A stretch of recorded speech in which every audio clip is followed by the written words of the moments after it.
Office space సంగతి సరే, Hyderabad real estate పరిస్థితి ఏంటి? తెలంగాణ రాజధానిలో రియల్ ఎస్టేట్ ఎందుకు పడిపోతుంది? ధరలు పెరుగుతున్నట్లే కనిపించినా ఇన్వెస్టర్స్ ఎందుకు ముందుకు రావడం లేదు? జెన్జీ తీరు మారుతుందా? హైదరాబాద్ మార్కెట్ కోలుకోవడానికి ఇంకెంత కాలం పడుతోంది?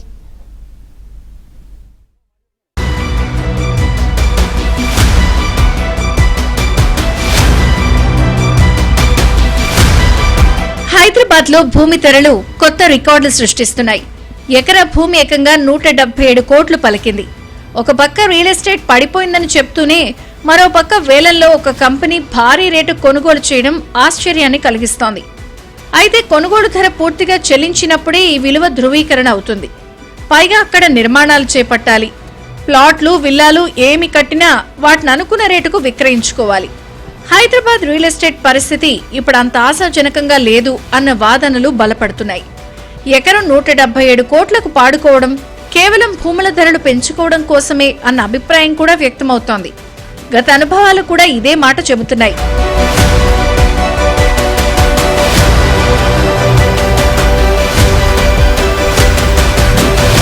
తెలంగాణ ప్రభుత్వానికి వేలం ద్వారా ఈ దఫా 2,913 కోట్ల రూపాయలు దక్కింది.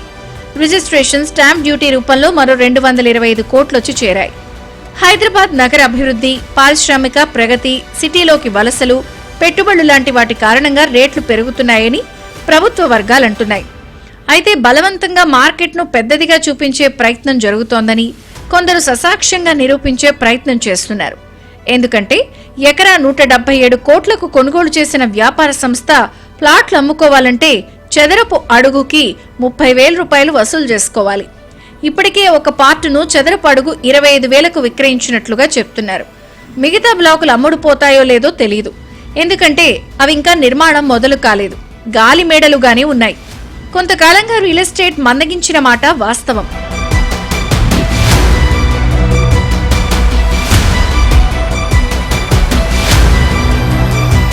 అందుకు 4-5 ఏళ్ల పరిణామాలే కారణమని చెప్పక తప్పదు. బీఆర్ఎస్ హయాంలో హైదరాబాద్ రియాలిటీకి అనుకూల పరిస్థితులుండేవి. కేసీఆర్, కేటీఆర్ కలిసి ఏకంగా 50 అంతస్తులు వేసుకునేందుకు కూడా రియల్ ఎస్టేట్ కంపెనీలకు అనుమతులిచ్చారు. నగరం విస్తరించేందుకు అవకాశాలు కల్పించారు. గచ్చిబౌలి, శేర్లింగంపల్లి, కోకాపేట, నియోపోలిస్ లాంటి ప్రదేశాల్లో రియల్ ఎస్టేట్ భారీగా విస్తరించింది. దాంతో అవసరానికి మించి విల్లాలు, ప్లాట్లు, కార్యాలయ భవనాలు అందుబాటుకొచ్చాయి. రేవంత్ రెడ్డి నాయకత్వంలో కాంగ్రెస్ ప్రభుత్వం అధికారానికి వచ్చే నాటికి హైదరాబాద్ రియల్ ఎస్టేట్ లో స్తబ్దత మొదలైంది. రియల్ ఎస్టేట్ రంగం ఊపిరి పీల్చుకునేందుకు కాస్త ఆగిందని కూడా అంటున్నారు. ముందుగా అనుమతులు పొందినవి నిర్మాణాలు పూర్తి చేసుకుని కొనుగోలుదారుల కోసం ఎదురు చూస్తున్నాయి. ఉన్నవి అమ్ముడుపోక కొత్తవి నిర్మించలేని పరిస్థితి వచ్చింది.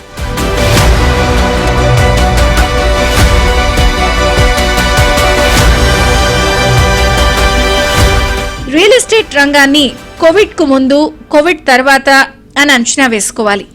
అప్పటికి ఇప్పటికీ జనరేషన్ జీ ఆలోచన విధానంలో మార్పు వచ్చింది. అప్పట్లో సెకండ్ హోమ్ అంటే అదనపు ఇళ్లు కొనుక్కునేందుకు ఇష్టపడేవారు. ఒక ఇంట్లో ఉంటూ ఇళ్లు కూడా కొనుక్కుని అద్దెకిచ్చుకునేవారు. దానివల్ల స్థిరాస్తి అభివృద్ధి చెందేది. కరోనా తర్వాత ఆదాయాల్లో అనిశ్చితి పెరిగింది. రియల్ ఎస్టేట్ పెట్టుబడుల విషయంలో యువత ఆలోచన మారింది. సెకండ్ హోమ్ అవసరం లేదని ఒకటే కాస్త పెద్ద ఫ్లాట్ తీసుకుని సరిపెట్టుకుందామన్న నిర్ణయానికి వచ్చేస్తున్నారు. దాంతో 2-3 ఏళ్ల క్రితం నిర్మాణాలు మొదలుపెట్టి ఇప్పుడు పూర్తయిన ఇళ్లు ఖాళీగా ఉండిపోతున్నాయి. కొత్తగా నిర్మించేందుకు కూడా రియల్ ఎస్టేట్ వ్యాపారులు ఇష్టపడటం లేదు.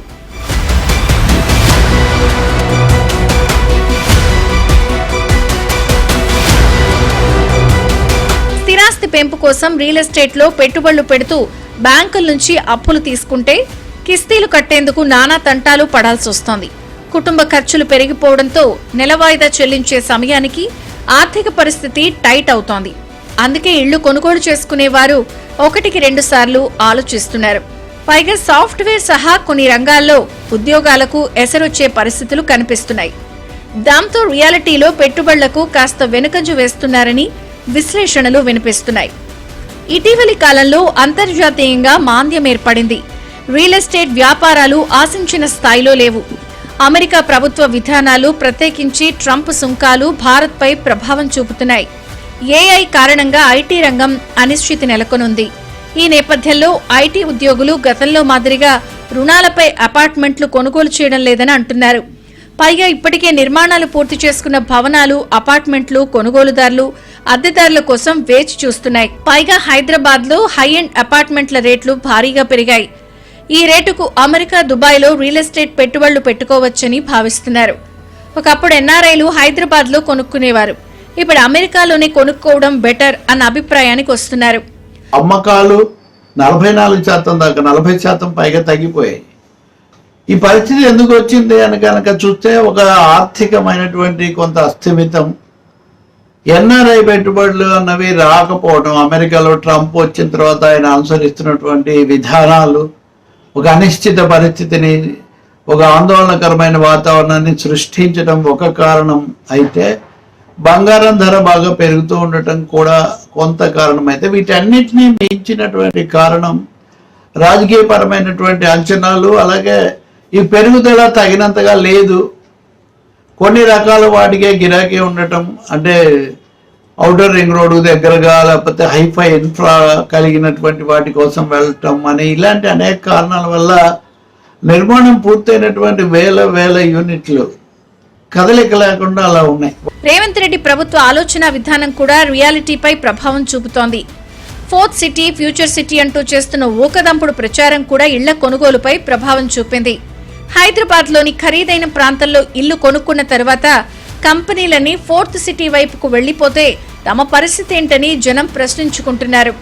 పైగా కేటీఆర్ చేస్తున్న బెదిరింపు ప్రకటనల ప్రభావం కూడా రియల్ ఎస్టేట్ పై ఉండే అవకాశాలు కనిపిస్తున్నాయి. ఏదేమైనా కానీ ఏంటంటే హైడ్రా అనేది రియల్ ఎస్టేట్ రంగంలో హైదరాబాద్ లో భయాందోళన రేకెత్తించింది. దీనివల్ల కూడా రియల్ ఎస్టేట్ భారీగా పతనమైంది.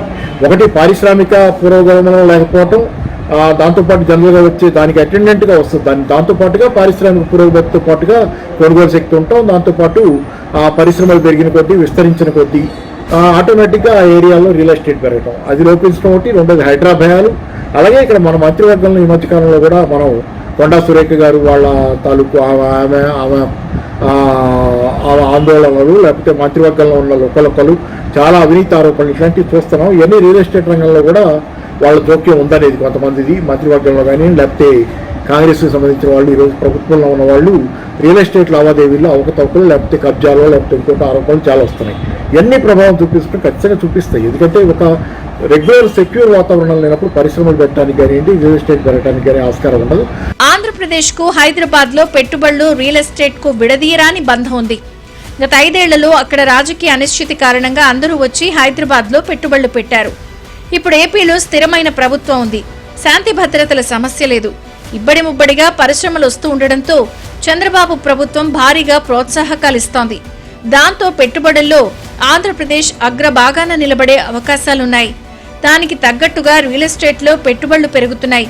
హైదరాబాద్ లో రియాలిటీ తగ్గడానికి అది కూడా ఒక కారణమని విశ్లేషణలు వినిపిస్తున్నాయి.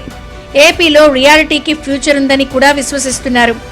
అయినా హైదరాబాద్ రియల్ ఎస్టేట్ కు ఎలాంటి ఢోకా లేదని క్రెడాయ్ ప్రతినిధులు అంటున్నారు. పరిశ్రమలకు హైదరాబాద్ కేంద్ర బిందువని చెబుతున్నారు. గ్లోబల్ ఇన్వెస్ట్మెంట్ చూసినప్పుడు, వేరే నగరాల్లో చూసినప్పుడు, ఈ మన వెస్టర్న్ ఏదైతే క్లస్టర్ ఉందో ఇది ఓన్లీ బిగినింగ్ అని అంటారు. దీనికి ఇంకా 4 times పెరగడానికి అవకాశం ఉంది. 4 times ఇన్వెస్ట్మెంట్ రావడానికి అవకాశం ఉంది. ఇక్కడ cost of living is very less.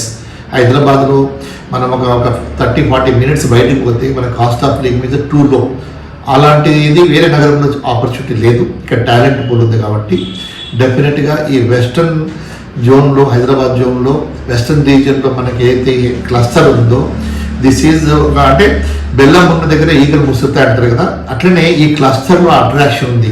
ఇక్కడ టాలెంట్ పూల్ ఉంది. గ్లోబల్ బ్రాండ్స్ ఉన్న కంపెనీస్ అని ఇక్కడ ఉన్నాయి కాబట్టి ఇక్కడ పీస్ ఆఫ్ మైండ్ ఉంది. ఇక్కడ ఒక స్టేబుల్ గవర్నమెంట్ ఉంది. ఇక్కడ మంచి జరుగుతుంది ఇక్కడ కాబట్టి ఇక్కడ డెఫినెట్గా ఆల్ కంపెనీస్, గ్లోబల్ కంపెనీస్ ఎక్కడ ఇన్వెస్ట్ చేయాలంటే హైదరాబాద్ ద డెస్టినేషన్ అనేది 10 చోట్ల మనం చెప్పడం వింటున్నాము.